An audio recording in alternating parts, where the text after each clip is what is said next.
One thing when we were researching on going full-time, there weren't many things out there about what people don't like about RVing, and in this video I am going to tell you 9 things that we absolutely dislike about full-time RVing, so make sure you stay tuned.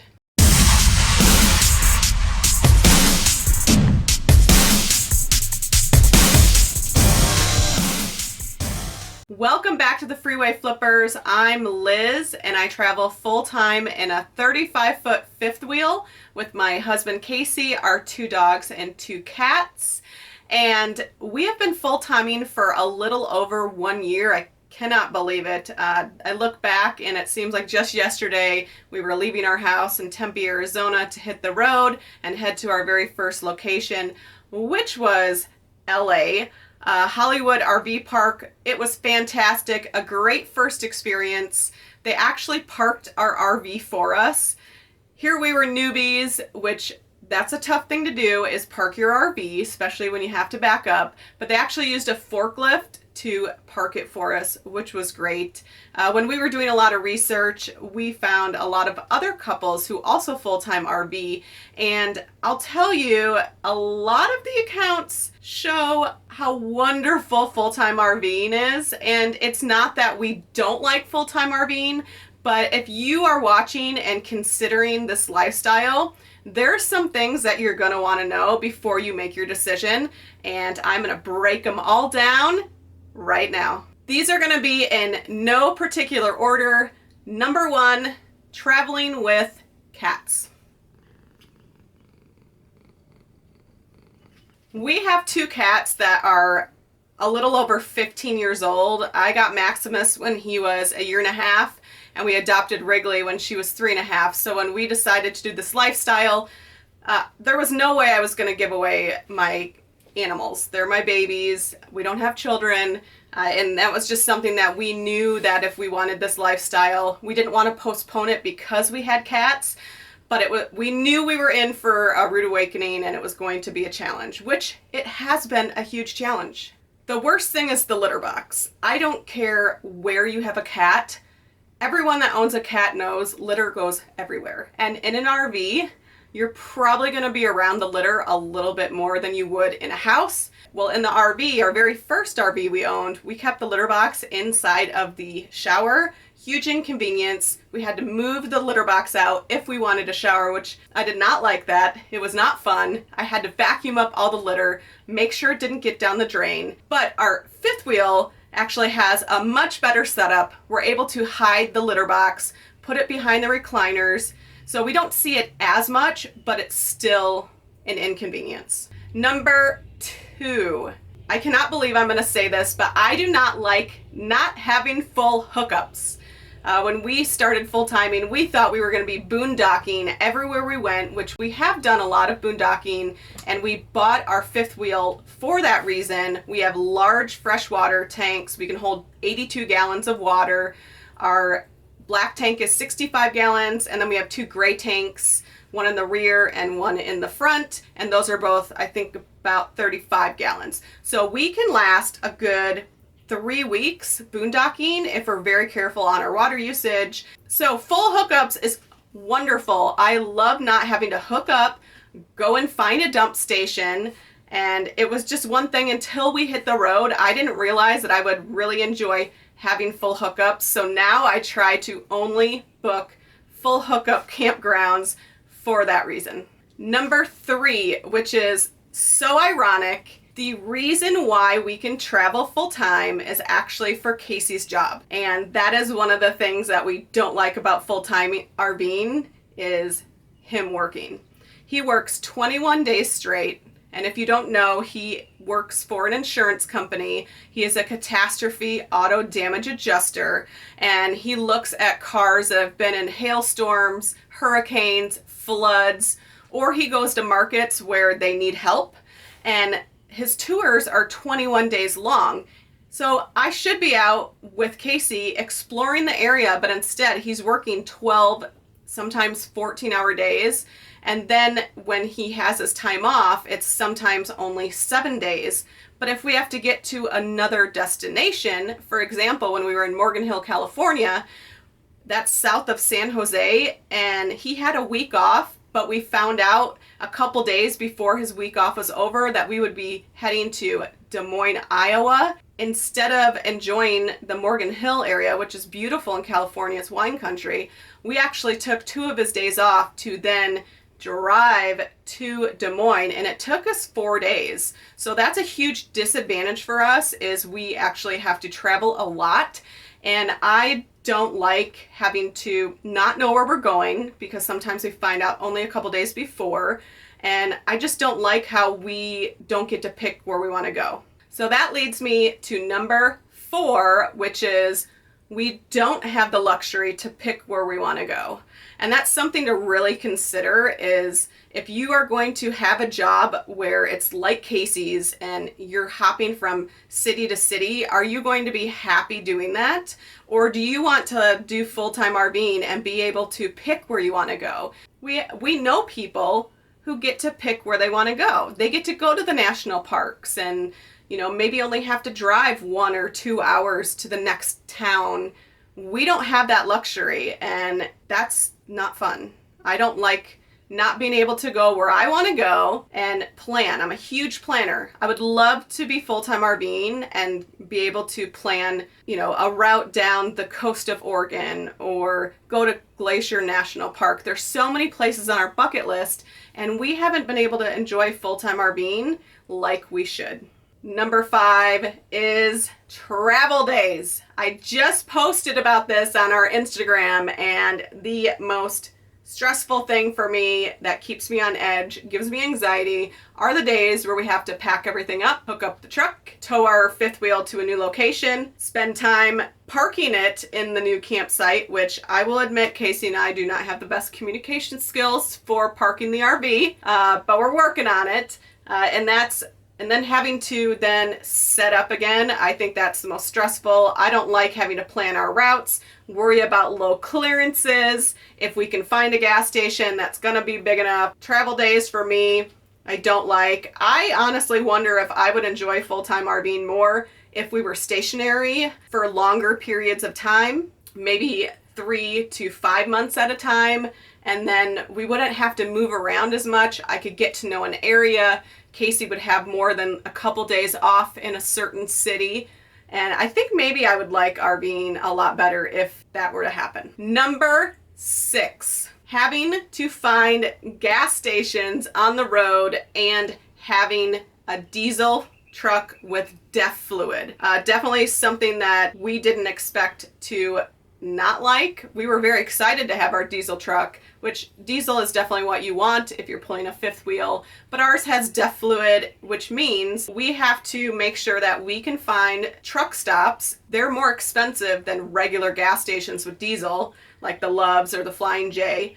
And then also we have to go through the truck line in order to get the DEF fluid. We have tried the DEF fluid that comes in the box, but that burned through really quickly, to where the truck stop DEF fluid definitely is better, just in our opinion or our experience that we've had with it. But that's an inconvenience. Something we don't like is having to really research and plan going to the truck stops. Now, if you've ever been to a truck stop with a fifth wheel, it's a little crazy over on the semi side. You have some truckers that are very nice, but you have some truckers where it's like, whoa, slow down, buddy. We're all just trying to get diesel and get on the road. So we're restricted to truck stops and finding gas stations that are big enough for the RV. Number 7, what we don't like about full-time RVing are all the unexpected expenses. For example, propane. We did not realize how much propane we would be using. We cook a lot inside the RV. We did buy a charcoal grill to use to grill out, but we do cook a lot in the RV, and propane, you can burn through that really quickly. When you are in winter months or in a colder area, you want to have your heater on. Well, your heater runs on propane, so that's something you need to budget for. Another thing would be gasoline for a generator. Maybe you're gonna boondock and you need electricity. You would want to have the generators, and you would have to pay for gasoline. Another huge expense on travel days, if you want to stop at an RV park and not boondock and stop overnight, it's not as cheap as you would think. Some places will charge in an RV park just to park on their land, and sometimes with only water and electric, between $35 and $50. If you add that up, that's pretty expensive. The expenses with actually paying for campgrounds, unless you get a discounted weekly or monthly rate, it all adds up. When we look back at some of our more expensive months, it was because we stayed only a few nights here, a few nights there at different RV parks. Another thing to really think about with the expenses that come with full-time RVing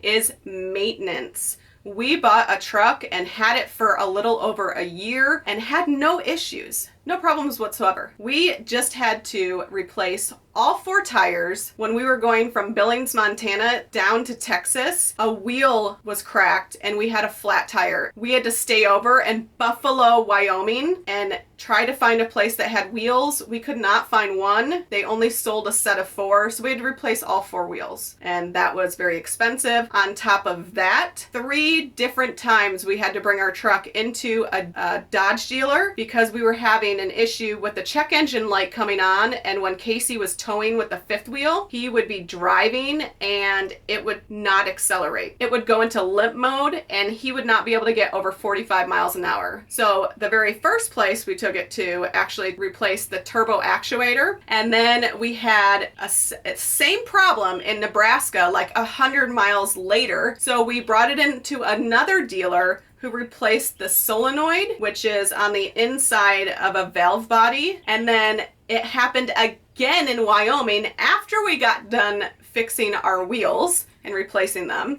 And that dealer replaced the valve body with the solenoid inside of it. So the second dealer shouldn't have just replaced the solenoid. They should have replaced the valve body, the entire kit. So we had to then have another $1,100 charge. So it does add up, and a lot of people ask us, how much do you need to full-time RV, or how much do you need in savings? You need to plan for big amounts, because if something goes wrong on the road, you don't have time to shop around or take it to your neighborhood mechanic, and it can really get expensive. Now, one more expense before we move on. We are members of the 1,000 Trails. We actually do have a link down below if you are interested in one of their passes. We bought the elite membership when we were at Morgan Hill, California, 1,000 Trails, and now we're enjoying being around Texas during the winter. But one of the things we didn't factor in with the membership, yes, we paid for it and we can stay for free, only have yearly dues. We are noticing that some of their parks charge you to have a 50 amp. We are 50 amp because we're a 5th wheel, even though we only have 1 AC unit, and they won't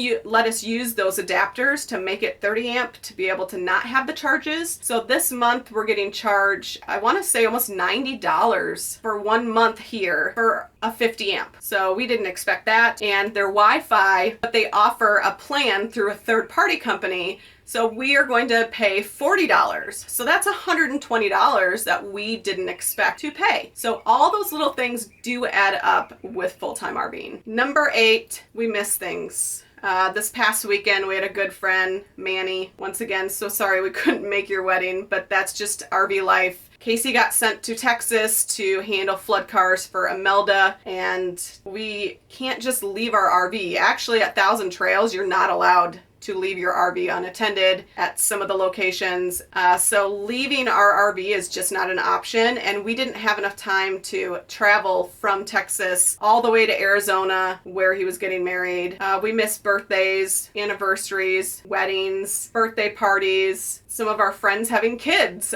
So it's just one of those things. I thought it would be okay, but really when we look back, it's like, bummer. You know, we really wish that we could go. And it's not like we live in a different town where we can say, hey neighbors, can you watch the cats and take care of them? And we'll fly or watch the dogs. We don't have that luxury. So full-time RVing makes it really hard to be able to go to the places that you want to go unless you stay in the area where all your friends and family are. Which leads me to number 9. And that is, RVing is a lot more lonely than we thought. When we hit the road, I thought we were going to go to all these campgrounds, meet different couples that are our age, that are RVing, and so we don't have the luxury to meet up with people like some of the other full-time RVers do on the road. A lot of people join the escapers and they're able to go to the meetups, which we would love to do, but with Casey's job, it's just impossible. And RVing for me can be lonely because Casey's out working 12 hours a day. I'm an entrepreneur. I'm working out of the RV, so I'm not around a lot of people. My joy is honestly going to grocery stores and just chatting with people. Bad, that's kind of pathetic. But it is lonely, and it was one thing that we just don't like. We really wish that we were around more people. So that's number 9. All right, so I really hope that you gained insight as to some of the things that we don't like about full-time RVing, and you should consider and think about if it's something you might not like about full-time RVing. I'm not saying I'm unhappy. I'm not saying I don't like full-time RVing, but there are a lot of things that I don't like about it. But the good definitely outweigh the bad. I do love being able to go to different areas, explore when we get a chance to. I love the fact that we don't have a lot of things to our name. We don't have a lot of stuff. I like living in a small space. It's really easy to clean. I really like meeting some of the older adults and just hearing their stories. Every person has a story. If you're new to Freeway Flippers, make sure you subscribe to our channel, hit the bell button, and you'll get notified when we release new videos. We do a lot about RV life and how to make money online. Thank you for watching the video, and with that being said, catch you on the flip.